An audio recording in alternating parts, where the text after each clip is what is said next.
Major Mohommed Ali Shah, the same question. Now, is this revelatory that there was in fact infighting and there was a massive mutiny from the right-wing Hindus as well as the right-wing Muslims within the Congress? I'll quickly get in Major Mohommed Ali Shah. You heard it from Alok Mehta as well. And the question and the quantity that is phrased in this book in terms of this massive revelation that has been made back in the 1947 partition that was witnessed by the country, and the massive mutiny that is being faced by the Congress in the Nehru era within its ranks. Megha, as Alok Mehta was saying, firstly, heartiest congratulations to Aishwarya Pandit for taking out this book. And in fact, I would be going for the book release in the evening at the Indian National Center, and it will be truly an honor, and I look forward to that. Now, Aishwarya Pandit is a very, very credible person. So whatever Aishwarya Pandit has brought out is certainly is going to be worth reading and worth actually learning more, which people had limited knowledge. But here it has been done with in-depth research and in-depth knowledge. So yes, most certainly there's a lot to learn from that book, and there'll be a lot of facts which people were not aware of the history. That would be clarified to a lot of minds, in fact, Megha. Absolutely. In fact, there are these massive highlights that are going to shock, surprise the masses with regards to the exodus that had been witnessed of these right-wing Muslims.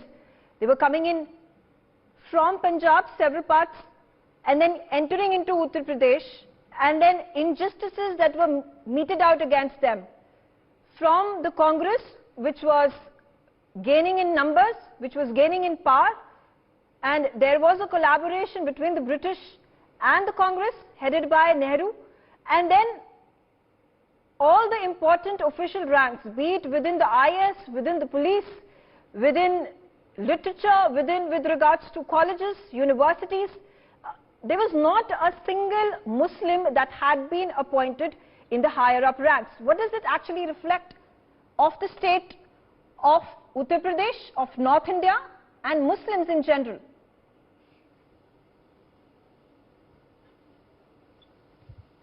Major Mohommed Ali Shah, if you can respond to that. Megha, the audio was breaking slightly. It wasn't very clear at my end. Okay, all right. That's Nazis. And he repeatedly tried to ban the organization. And the reason behind that was because he feared that his own cadre would end up jumping ship en masse to the RSS and the Mahasabha.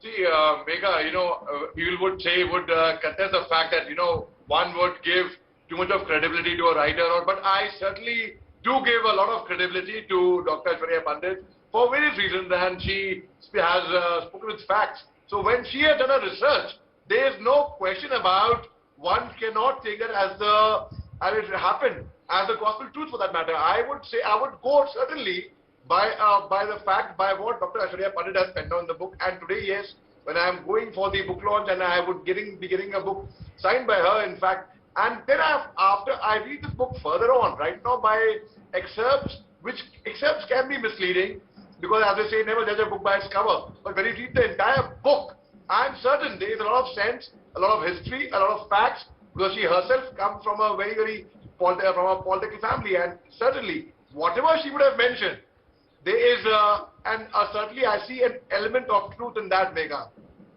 Okay. Major Mohommed Ali Shah, do you think there has much that has been changed in this Hindu-Muslim divide in politics and divisive power play in a state like Uttar Pradesh, and has it spread further within the country? Oh, well, Megha, Britishers ruled over India over one thing, divide and rule. So we were also divided that time. And when we have unity in the country, when we have people coming together, when we do not see each other as Muslims or Hindus or anything, but as Indians, and we come together and be united. We all know, united we stand, divided we fall. And India is on the path of being a Vishwaguru, a superpower. And now when you talk about specifically Uttar Pradesh, why only Uttar Pradesh? Let's talk about the entire nation as a whole. And I see that, ultimately, it can be, a lot of people might call it utopian thoughts, utopian world.